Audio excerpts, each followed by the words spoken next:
مرا بیبی گوش کو چی میگم. تو چی میکنی ها؟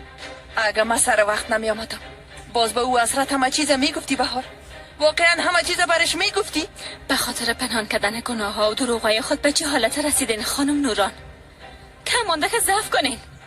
گناه چی؟ برام بگو کدام گناه؟ دروغ چی؟ ما با هم گپ زدیم دخترم، بگو برام گپ نزدیم، بگو دیگه. همه چیز خو برات گفتم که یک حادثه بود. مرگ آقای یوسف خو یک حادثه بود، اما دفن کردن او در حولی چی منی میته؟ جیغ نزن. به خاطر پنهان کردن او شما چرا خدر دروغ گفتین؟ جواب بدین مادر. بهار شما حتی مرگ او آدم بیچاره رزقانه بهش پنهان کردین. با این کارتان رسما شما قاتل گفته میشین مادر. تو چی میگی دختر؟ تو مادر خدا قاتل میگی اما ترس؟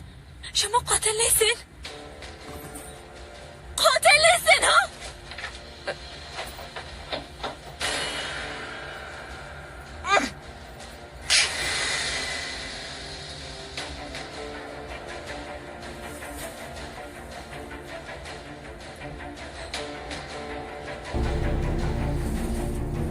باره دیگه قسم امر مادرت گپ نزنی. فهمیدی گپم که چی گفتم؟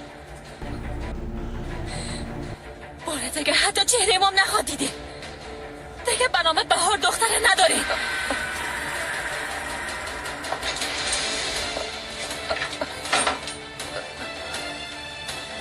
بهار پس چه سر رایم؟ بهار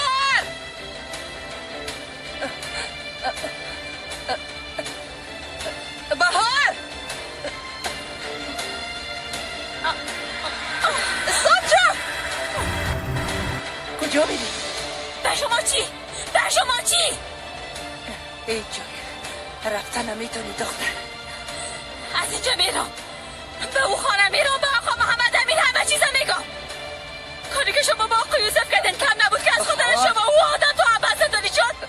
من از اینجا میرم، همه چیزا دونه دونه برش میگم.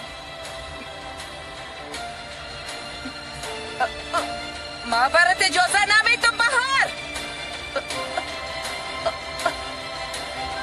شما چی میکنین؟ من زندانی میکنین؟ ها بگوین چی میکنین؟ بگوین چی میکنین؟ من رو میکشین همه تو نیست؟